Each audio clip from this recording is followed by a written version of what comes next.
Pak Jokowi ke Pak Prabowo. Saya kira itu sikap yang juga etis, karena tidak boleh ada pergantian kekuasaan sambil menghina atau tidak menganggap pemerintahan sebelumnya itu.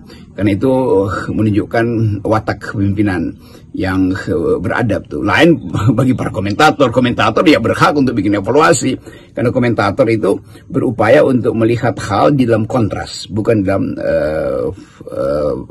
sustainability dari the idea of power. Anda kan sudah cukup lama kenal ya, bahkan kenal dekat dengan Pak SBY. Jadi menurut saya Anda ini cukup otoritatif lah kalau saya minta untuk menafsirkan pesan Pak SBY itu. Apa sesungguhnya maksudnya? Karena kalau publik dan saya sendiri pasti itu mengartikannya juga memang ditujukan kepada Pak Jokowi kan. Minimal ada yang menarik sebetulnya. Karena Pak SBY tentu menunggu reaksi dari publik untuk dia terangkan lagi kan. Saya kira saya cukup kenal cara Pak SBY berfilsafat politik gitu. Dan kemampuan Pak SBY untuk bukan menarik perhatian, memetakkan komentar ini sebagai satu fakta. Artinya dengan mengucapkan dua matahari maka akan ada komentar tuh. Siapa yang dimaksud?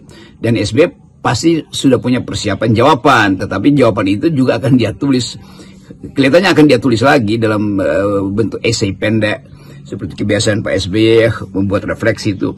Tetapi hal yang pasti akan jadi bahan pembicaraan di talk show ada siapa yang dimaksud dengan matahari kedua, kan itu sinyalnya. Dan orang tentu akan perluas pembicaraan itu ke dalam wilayah politik hari ini. Apakah matahari kedua itu adalah Pak Jokowi atau sebaliknya matahari kedua itu adalah Pak Prabowo?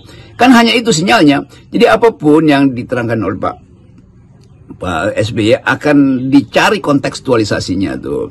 Apakah Pak SBY menyindir?